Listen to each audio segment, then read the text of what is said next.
Play, nursery, KG, আপনি যেখানে বাচ্চাকে ভর্তি করতে যান না কেন স্কুলে, জিজ্ঞাসা করবে যে ও কি পারে, 5টা ফুলের নাম বলো বাবা, 2টা ফলের নাম বলো।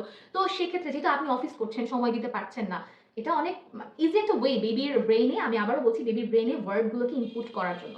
আপনি যখন দিন শেষে আলটিমেটলি বাবুকে শিক্ষা প্রতিষ্ঠানে দিতে যাবেন, তখন কিন্তু বাবু কিছু পারছে না বা আগে থেকে কিছু শিখতে পারেনি, আসলে এই প্রশ্নটা তখন আর আপনাকে করতে হবে না যে আহা আমি তো বাচ্চাকে সময় দিতে পারলাম না।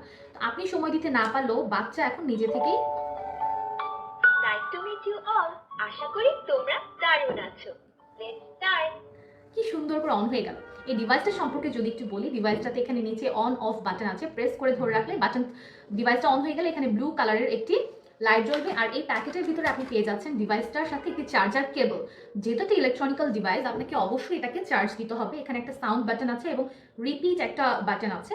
চার্জার পয়েন্টটা এখানেই আছে। তো আসেন আমরা একটা কার্ড এটাতে প্লে করি। বিড়াল, ক্যাট। এই ডিভাইসটা যে শুধুমাত্র আপনি বাচ্চাকে শেখানোর জন্যই ব্যবহার করবেন, বিষয়টা কিন্তু এরকম না। যেসব বাচ্চারা সব কথা একটু লেট করে বলছে, আপনি সময় দিতে পারছেন না, তাকে আপনারা যখন এই ডিভাইসটা হাতে দিবেন, ও নিজে নিজে যখন এটাতে একটা কার্ড ঢুকাবে, শব্দটা শুনবে, বলার চেষ্টা করবে এবং এনিমেলার সাউন্ডটা করার চেষ্টা করবে, এতে করে কিন্তু ওর একটা মুখের এক্সারসাইজ হয়। ও কথা বলার ইন্টেনশনটা বাড়বে, ও আর একটু ট্রাই করবে, কথা বলার ইয়েটা দ্রুততা বাড়বে। বাজারে এবং ফেসবুকে এটির অসংখ্য অ্যাড চলে এসেছে, যেগুলোতে শুধুমাত্র ইংরেজি শব্দ আছে। তাই কেনার আগে দেখে নিন যে বাংলা এবং ইংরেজি দুটি শব্দই আছে কিনা।